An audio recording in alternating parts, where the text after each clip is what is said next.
بیچاری کئی روز سے دم توڑ رہی ہے، ڈر ہے خبر بد نہ میرے منہ سے نکل جائے، تقدیر تو مبرم نظر آتی ہے ولیکن پیران کلیسا کی دعا ہے کہ یہ ٹل جائے۔ تو پہلی بات میری ختم ہوئی، عالمی نظام خلافت دنیا کی تقدیر مبرم ہے، ہو کر رہے گی، اس میں کسی صاحب ایمان کو کوئی شک، کوئی شبہ، کوئی ریب نہیں ہونا چاہیے۔ البتہ اس کا اب دوسرا پہلو کیا ہے، اس کا آغاز کہاں سے ہوگا؟ پہلی بات تو یہ، ہمارے بعض لوگوں کے ذہنوں میں، سادہ دل لوگ وہ سمجھتے ہیں کہ پوری دنیا میں ایک ہی دفعہ آ جانی چاہیے، یہ کوئی علاقائی خلافت تو نہیں ہو سکتی، خلافت تو عالمی ہوتی ہے۔ ان سے میں کہتا ہوں عالمی خلافت کب تھی جناب؟ یہ تو نہ خلافت راشدہ میں عالمی تھی، کیا ہندوستان شامل تھا اس میں؟ کیا چین شامل تھا؟ کیا یورپ شامل تھا؟ اور پھر جو خلافت کے نام سے جو ملوکیت چلی ہے وہ بھی صرف آپ دور بنو امیہ میں کہہ سکتے ہیں کہ وہ پورا عالم اسلام کم سے کم اس کے تحت تھا۔ بعد میں خلافت عباس، بنو عباس میں اور فاطمیین کی خلافت میں اور آل عثمان جو ہیں آٹومان ٹرکس کی خلافت میں ٹکڑے تھے، حصے بکھرے تھے، کوئی مانتا تھا کوئی نہیں مانتا تھا۔ اور سب سے بڑی بات یہ، اگر ایک دم پوری دنیا پر خلافت قائم ہو سکتی تو حضور کے دست مبارک سے ہوتی، لیکن نہیں ہوئی۔ نتیجہ کیا نکلا؟ ایک ملک میں حضور نے قائم کر دی، جزیرہ نما عرب، یہاں خلافت قائم ہو گئی، حضور خلیفہ ہے۔ اس کے بعد آپ کے خلفائے راشدین نے پھر اس کو وسعت دی، شرقاً غرباً شمالاً، 3 کالمز نکلے ہیں فوجوں کے، صحابہ کرام کے، 3 کالمز، ایک ایسٹ ورڈ، ایک ویسٹ ورڈ، ایک نارتھ ورڈ۔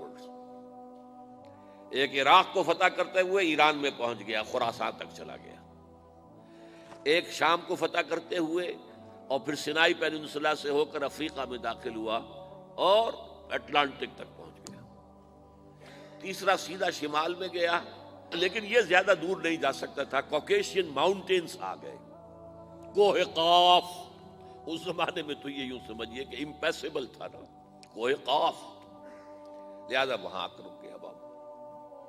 اب بھی یہ ہوگا، کسی ایک جگہ سے شروع ہوگا پھر پھیلے گا، اس کے سوا کوئی چارہ کار ہے ہی نہیں۔ اگر ہر جگہ پوری دنیا میں ایک ہی وقت میں ہو سکتا تو حضور کے دست مبارک سے ہوتا صلی اللہ علیہ وسلم۔ اب وہ نقطہ کون سا ہوگا، نقطہ آغاز کون سا ہوگا؟ اس میں پہلی بات تو میں نے کہا، جو شک کرے گا اس کا پھر ایمان مشکوک ہے، ہوگا، لازماً ہوگا، گلوبل ہوگا، پوری دنیا میں ہوگا۔ کہاں سے شروع ہوگا اس میں آپ اختلاف کر سکتے ہیں، لیکن مجھے تو 2 حدیثیں تو ملی ہیں جن سے یہ اندازہ ہوتا ہے کہ یہ اس مشرقی خطے سے ہوگا، عرب کے مشرق کی جانب کسی ملک سے ہوگا، کسی خطے سے ہوگا۔ وہ حدیثیں بھی اب آپ پڑھ لیجیے پہلے، پھر میں کہہ رہا ہوں یہ خزانہ ہے جو ہم نے آپ کی خدمت میں پیش کیا ہے، کاش کہ آپ اس کی قدر کر سکیں، یہ حدیثیں آپ کو ازبر ہو جائیں، یاد ہو جائیں، لوح قلب پر نقش ہو جائیں۔ ہندوستان اور خراسان یعنی موجودہ افغانستان کا ذکر ابن ماجہ کی روایت ہے، عن عبداللہ ابن الحارث رضی اللہ تعالی عنہ قال رسول اللہ صلی اللہ علیہ وسلم یخرج ناس من المشرق یوطئون للمہدی یعنی سلطانہ، یعنی سلطانہ، دونوں طرح سے پڑھ سکتے ہیں۔ حضرت عبداللہ ابن حارث فرماتے ہیں رضی اللہ تعالی عنہ کہ حضور نے ارشاد فرمایا، مشرق کی طرف سے وہ فوجیں نکلیں گی، لوگ آئیں گے جو عرب میں مہدی کی حکومت قائم کریں گے۔ یہ مہدی کون ہوں گے اس کا ذکر میں ذرا بعد میں کروں گا، لیکن نوٹ کر لیجئے کہ مہدی سے پہلے لازماً کسی مشرقی علاقے کے اندر وہ نظام قائم ہو چکے گا، تب وہاں سے فوجیں آئیں گی نا۔ یہ مشرق کون سا ہے؟ عرب کے مشرق میں آپ چلیے، ایران بھی آ جائے گا، افغانستان بھی ہے، پاکستان بھی ہے، اور اگر اسے اور توسیع دیں تو ہندوستان بھی ہے۔ یہ ہے عرب کا مشرق، اس سے فوجیں جائیں گی۔ اس کا کیا مطلب ہے کہ اس میں سے کسی جگہ پر نظام خلافت پہلے قائم ہو جائے گا، تاکہ وہاں سے فوجیں جائیں گی جو جزیرہ نما عرب میں حضرت مہدی کی حکومت کو قائم کریں گی۔ اب دوسری حدیث سنیے، یہ سنن ابن ماجہ کی حدیث تھی جو میں نے آپ کو سنائی، آپ نے پڑھی۔ دوسری، عن ابی ہریرہ رضی اللہ تعالی عنہ،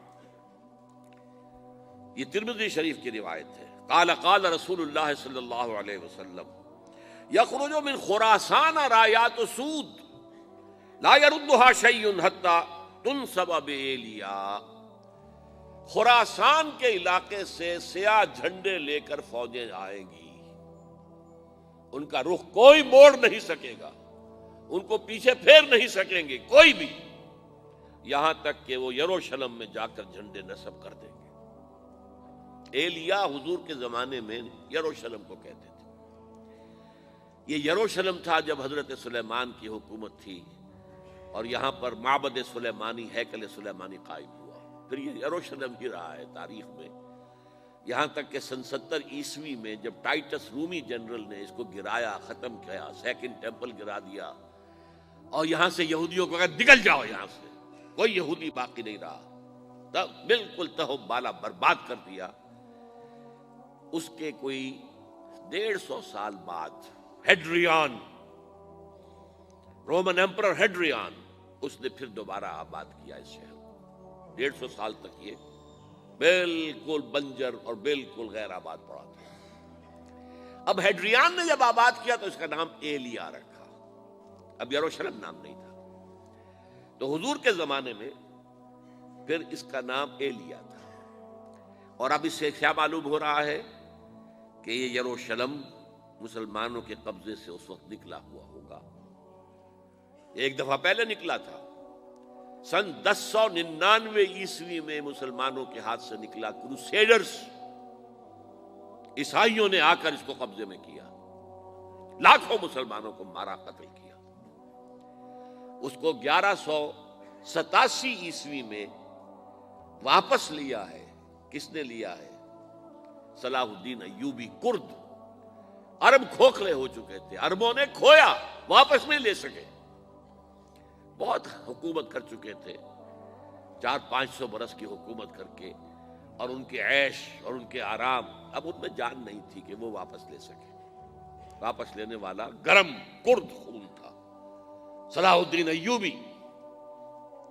تو گویا کہ اب آپ سمجھئے کہ 88 برس تک عیسائیوں کا قبضہ رہا یروشلم پر۔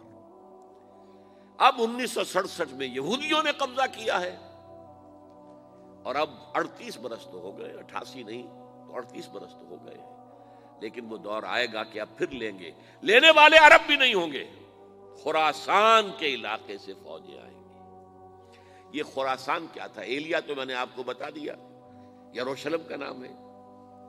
خراسان اس زمانے میں ایک بہت بڑے ملک کو کہتے تھے، کچھ حصہ پاکستان کا بھی اس میں شامل ہے، کچھ حصہ ایران کا بھی ہے، ایران کے اس حصے کو اب بھی خراسان کہتے ہیں، وہ ایک صوبہ ہے، خراسان ایک صوبہ ہے ایران کا چھوٹا سا۔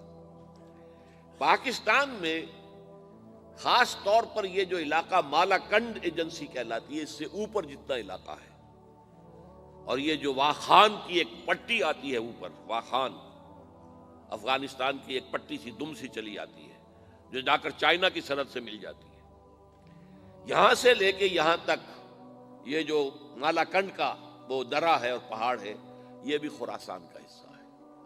باقی تقریباً 2/3 آف افغانستان ساؤدرن حصہ نہیں ہے خراسان کا حصہ، یہ سیستان کہلاتا تھا، یہ خراسان نہیں ہے، لیکن یہ کہ اوپر کا 2/3 آف افغانستان، اور اس کے ساتھ یہ جو عرب، جو اب یہ ترک ممالک آزاد ہوئے ہیں سوویت یونین کی ڈسولوشن کے ساتھ، یہ سارا علاقہ کہلاتا ہے خراسان بزرگ۔